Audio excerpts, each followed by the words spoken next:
भारताचे युवा केवळ भारतासाठी नाही तर जागतिक कल्याणासाठीची ताकद ठरले आहेत. राष्ट्रीय छात्र सेनेच्या वार्षिक रॅलीत पंतप्रधान नरेंद्र मोदी यांचे गौरवोद्गार. पंतप्रधान नरेंद्र मोदी यांची अमेरिकेचे अध्यक्ष डोनाल्ड ट्रम्प यांच्याशी चर्चा. परस्पर लाभ आणि विश्वासार्ह भागीदारीसाठी दोन्ही नेत्यांनी व्यक्त केली कटिबद्धता.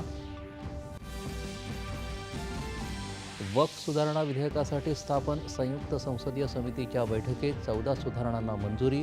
चर्चा न केल्याचा विरोधकांचा आरोप. मुख्यमंत्री देवेंद्र फडणवीस यांच्या हस्ते मुंबईत देशातल्या पहिल्या 21 फिरत्या न्यायवैद्यक व्हॅनचं लोकार्पण.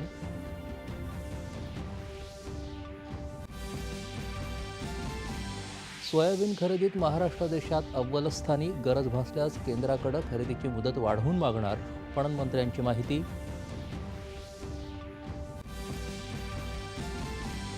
उत्तराखंडमध्ये समान नागरी संहिता लागू. विवाह, घटस्फोट, वारसा हक्क अशा कायद्यात समानता आणणारं उत्तराखंड ठरलं स्वतंत्र भारतातलं पहिलं राज्य.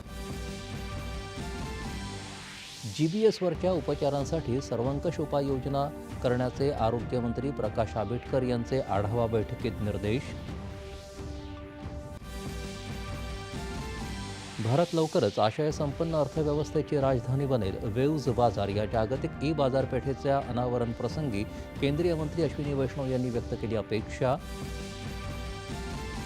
कुसुमाग्रज प्रतिष्ठानतर्फे दिला जाणारा मानाचा जनस्थान पुरस्कार ज्येष्ठ नाट्य अभिनेते आणि दिग्दर्शक सतीश आळेकर यांना जाहीर.